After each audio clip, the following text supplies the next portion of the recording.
Minister of Works, the Honorable Desmond Bannister, speaking out tonight on the $1 million check fraud scheme at Bahamas Power and Light that led to disciplinary action from that company's board. Good evening, Bahamas. I'm Altaviz Munnings. Welcome to the Bahamas Tonight, the National Report. It's always good to see you. And as Cleopatra Murphy tells us tonight, the Works Minister has been in touch with the unions representing B.P.L staff, and he's also talking about how those relations have impacted the investigation. Minister of Works, the Honorable Desmond Bannister, says Bahamians all have a right to be concerned following a forensic audit that found a nearly $2 million fraudulent check scheme that led to the terminations of 3 Bahamas Power and Light line staff and the suspension of 2 managers.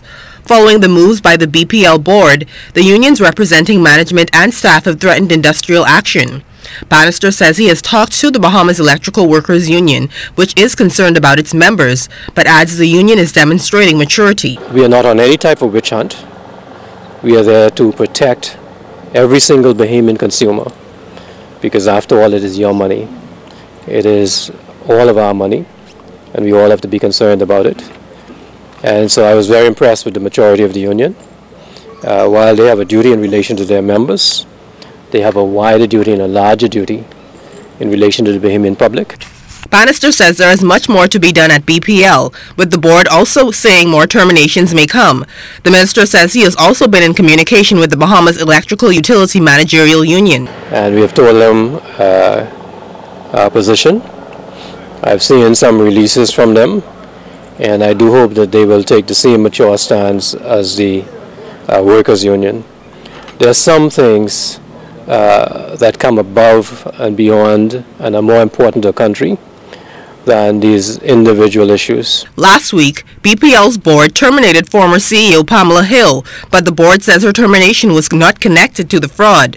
The board has requested B.P.L replace the $1.9 million lost in the check fraud and has given B.P.L 30 days to fix performance-critical issues and contract breaches. Bannister also commented on the appointment of B.P.L interim CEO Mike Harold. He's indicated that he's there to improve the efficiency of B.P.L, and we welcome that. We all want to see that. We all want to see the power on, and we have a progressive board that is going to work with him to ensure that that happens. The minister also hinted the government intends to release the details of the 5-year management agreement with Power Secure. We are distinctly different from the who came before us. So on the 13th of September, be in the House.